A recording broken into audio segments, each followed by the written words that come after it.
Good evening dear student, welcome to CTET 2026 general question answer class. दोस्तों, आज की class हम बिल्कुल सिंपल तरीके से शुरू करने वाले हैं ताकि आप शीटेट में मैक्सिमम स्कोर कर सकें। दोस्तों, ये क्लास बहुत इम्पोर्टेंट होने वाली है क्योंकि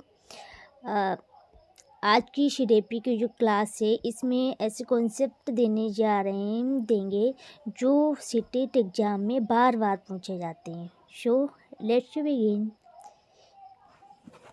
हमारा पहला क्वेश्चन है, सीखना किसे कहते हैं? सीखना किसे कहते हैं?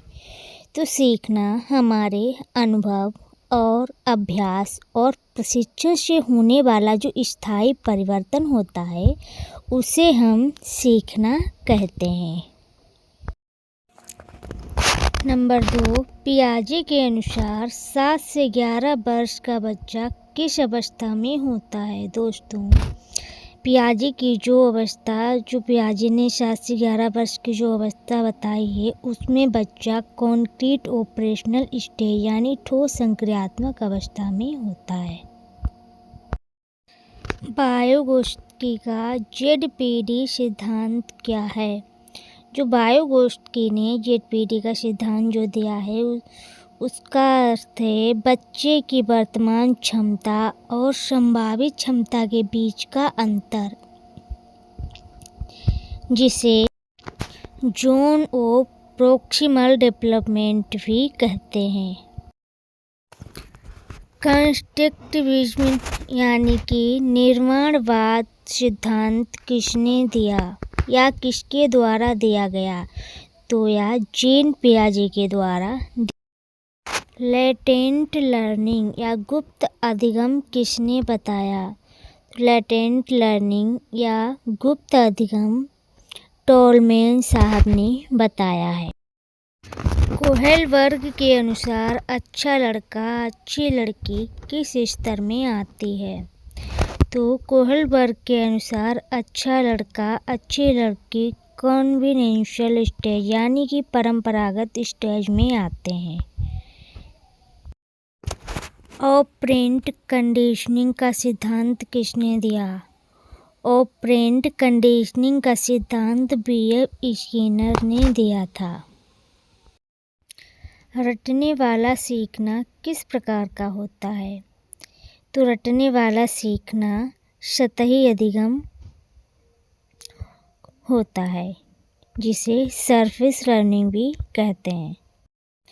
इंक्लूसिव एजुकेशन का मुख्य उद्देश्य क्या है? इंक्लूसिव एजुकेशन का मुख्य उद्देश्य है सभी प्रकार के बच्चों को समान सीखने की अवसर देना। ठीक है। डिसलेक्सिया किसे कहते हैं या डिसलेक्सिया किससे संबंधित है? तो डिसलेक्सिया जो है पढ़ने की क्षमता से संबंधित है, जिसे रीडिंग डिसऑर्डर कहते हैं। मल्टीपल इंटेलिजेंस का सिद्धांत किसने दिया? तो मल्टीपल इंटेलिजेंस का सिद्धांत जो है हार्वर्ड गार्डनर ने दिया है। देखते हैं नेक्स्ट क्वेश्चन। इसके फोल्डिंग का अर्थ क्या है? इसके फोल्डिंग का अर्थ होता है शिक्षक द्वारा दी गई अस्थायी सहायता। शिक्षक द्वारा जो अस्थायी तरीके से सहायता की जाती है, बच्चों को जो अस्थायी तरीके से सहायता दी जाती है वह इसका फोल्डिंग कहलाती है। सतत एवं समग्र मूल्यांकन CCE का मुख्य उद्देश्य। सतत एवं समग्र मूल्यांकन का उद्देश्य सीखने की सतत प्रगति का आकलन करना। कॉन्सेप्ट फॉर्मेशन किससे विकसित होता है? तो कॉन्सेप्ट फॉर्मेशन जो है अनुभव और तुलना से विकसित होता है। ठीक है, देखते हैं नेक्स्ट क्वेश्चन। रेनफोर्समेंट किसे कहते हैं? तो रेनफोर्समेंट किसी व्यवहार को दोहराने की संभावना बढ़ाने वाली प्रक्रिया को कहते हैं, या हम कह सकते हैं कि किसी को पुनर्बल प्रदान करना। ही रेनफोर्समेंट कहलाता है। प्रतिभाशाली बच्चों की पहचान का सर्वोत्तम तरीका क्या है? तो प्रतिभाशाली बच्चों की पहचान का जो सर्वोत्तम तरीका है वह है विभिन्न गतिविधियों में प्रदर्शन का अवलोकन करना। आत्मसम्मान किससे विकसित होता है? आत्मसम्मान जो है प्रशंसा और सफलता के अनुभव से विकसित होता है। रचनात्मकता का मुख्य तत्व क्या है? रचनात्मकता का मुख्य तत्व है मौलिकता, ओरिजिनलिटी। मौलिकता या ओरिजिनलिटी। नैतिक विकास का सिद्धांत किसने दिया? नैतिक विकास का सिद्धांत किसने दिया? तो नैतिक विकास का सिद्धांत जो है लॉरेंस कोहेलबर्ग ने दिया था। ठीक है। किशोरावस्था किस आयु से किस आयु तक मानी जाती है? तो किशोरावस्था जो है 12 से 18 वर्ष तक मानी जाती है। ठीक है। सीखने में सबसे अधिक प्रभाव किसका होता है?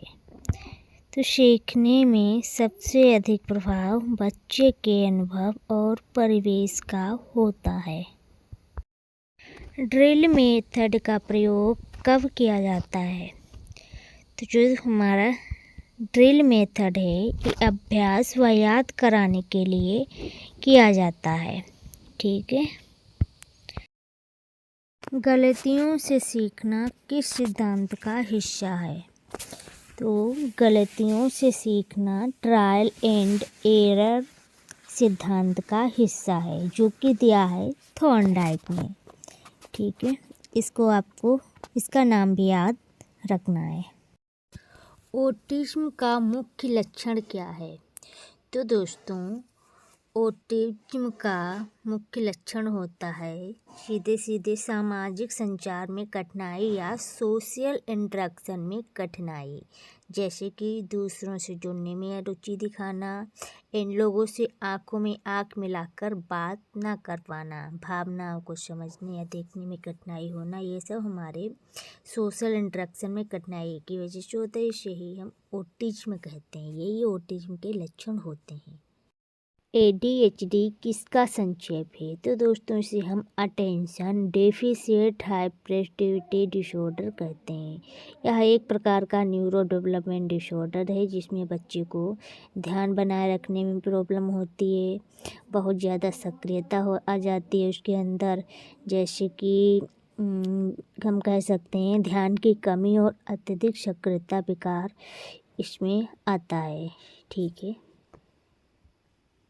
जैसे बच्चे में ध्यान न टिकना, बेचैनी और जल्दबाजी में निर्णय लेने जैसी व्यवहार लंबे समय तक अगर हम कहें तो कई जगहों जैसे कि स्कूल घर पर देखा जाए तो इसे हम ADHD कहते हैं।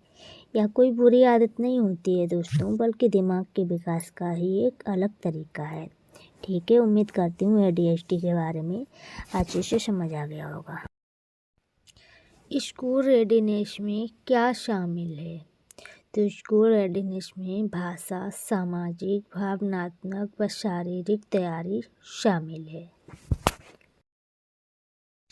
परिपक्वता मैच्योरेशन क्या है?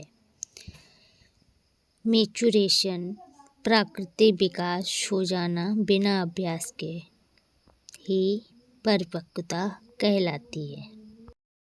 सीखना किस प्रकार की प्रक्रिया है?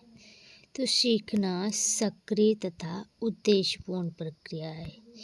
एक्टिव एंड उद्देश्यपूर्ण प्रक्रिया है।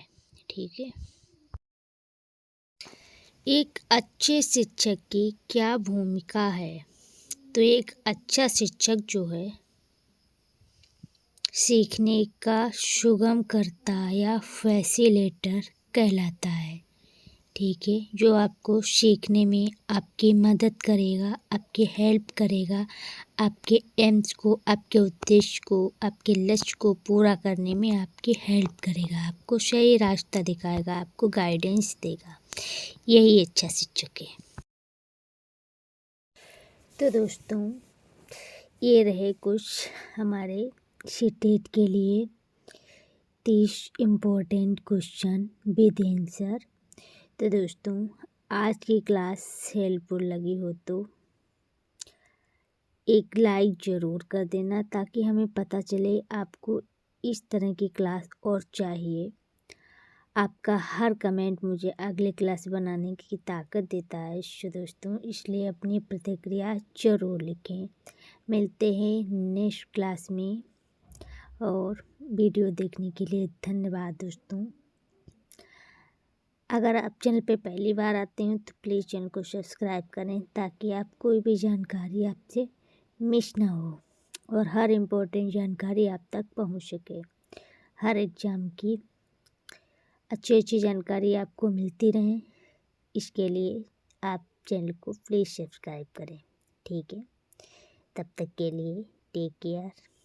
ओके, मिलते हैं नेक्स्ट क्लास में, और कमेंट में हमें लिख के ज़रूर बताएं कि आपको वीडियो कैसी लगी और आपको किस टॉपिक पर वीडियो चाहिए, ये भी हमें ज़रूर बताएं। ठीक है, धन्यवाद।